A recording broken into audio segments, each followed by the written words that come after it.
So you are back. You're healthy. You're feeling healthy? Yes, feel great. Good. What was the injury last year? Broken wrist on a charge. So fourth game of the year in Florida, and it was a semifinal game that we won, and then ended up losing in the championship. But broken wrist. That was against Indiana State, right? It was against Indiana State. Yeah. Yep. You had surgery going into last season to clean some things up, get your body right. You feel good going into last season. 4 games in. I mean, you're playing well, 13 points per game, and then all of a sudden, injury, you're done for the year. What type of toll does that take mentally on you? Yeah, it takes a big toll, and I'm really grateful that, one, I have a perspective that's maybe a little bit different than other people, but I think my faith just in those moments was really key to, one, keep me grounded, keep me have just a perspective that is past just the now. And then just was able to really spend a lot of time with people around me, but also just my teammates, and use that time to benefit myself. How tough was it sitting there on the bench each game, and you want to contribute but you can't?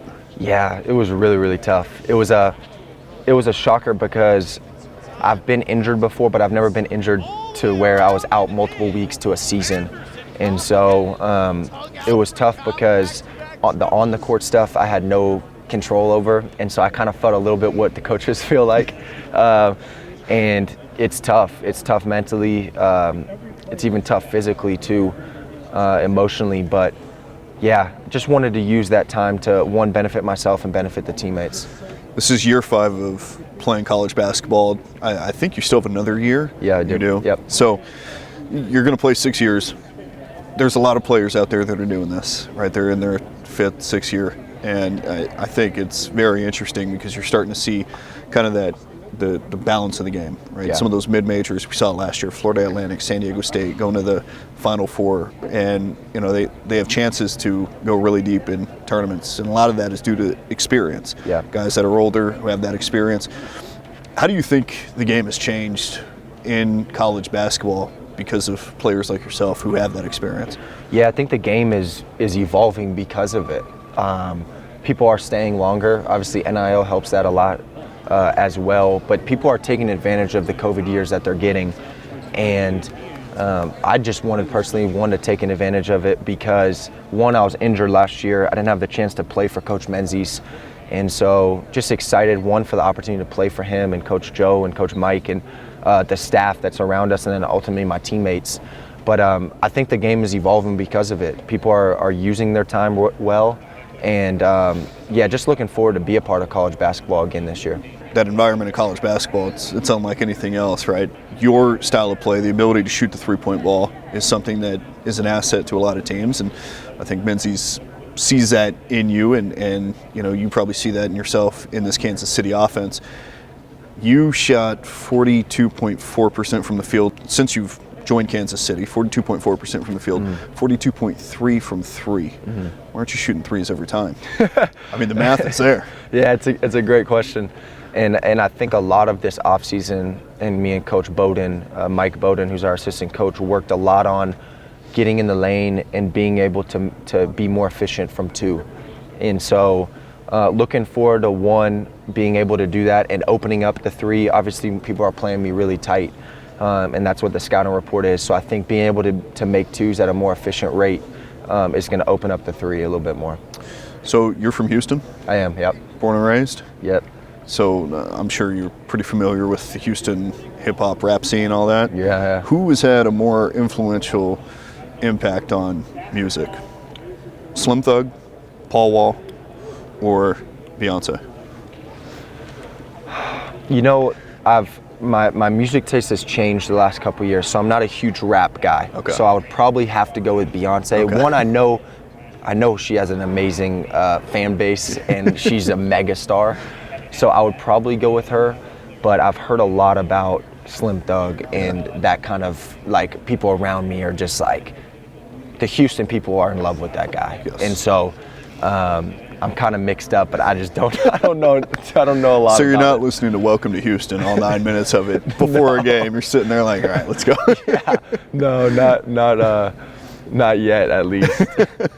We got to get you on that. It's all right. So, what's on your pregame playlist? Oh man, It's a good question. You know, honestly, the past year and a half, I'll listen to some Christian rap, which has great beats. People don't really realize that until they get into it. So I Can't Tell It All by Holvey, Winning Season, different things like that. But honestly, I'm more of like a chill guy, and I'll listen to country before games. Okay. So honestly, that's probably not the most, not everybody's answering the question like that. But I stay true to my roots. I love country music, and I'll listen to a little Zach Bryan or Luke Combs or some guys like that. Well, you'd be surprised. There's a lot of athletes that say that. Really? Because there's something to kind of grounding yourself and calming yourself down before stepping out on the court. I think you don't want to have that chaos of the crowd and everything and the lights and the loud music. Totally. Because then you start to play outside of yourself, right? Yeah, I can see that. I mean, just with everyday life, that's why I kind of went away from like the hard rap, is just because I saw myself acting like that in scenarios, and just felt a little bit more like juiced up, but not in a great way. And so, I can see that, man. Country music is something that does relax you. And then the fans and just the adrenaline of a basketball game gets you pretty fired up, right? Yeah. So that's kind of what I lean on. Yeah, that's all you need right there. Yeah. Marvin Menzies, you were basically a coach on the bench last year, so you were able to sit there and, like you said, you couldn't do anything on the court to help the team. What did you learn in that season of sitting there and just watching the game? Yeah, I learned a lot. One, I learned how difficult it is to be a coach. And then I also just learned how to communicate with the guys in a more effective way. I took a lot more time to get to know them off the court, invest just in their life, and just get to know them on a deeper level. And I think that gets caught kind of in the wind when you don't have those moments with those guys. And so I had so much time on my hands that I was able to do those things. And just felt so much closer even this year with those guys because of that, using that time wisely instead of just kind of doing my own thing or sheltering in or caving in because I'm injured, but not allowing that to affect me or affect how I treat other guys. So just really using that time wisely. How do you avoid eating Kansas City barbecue every day?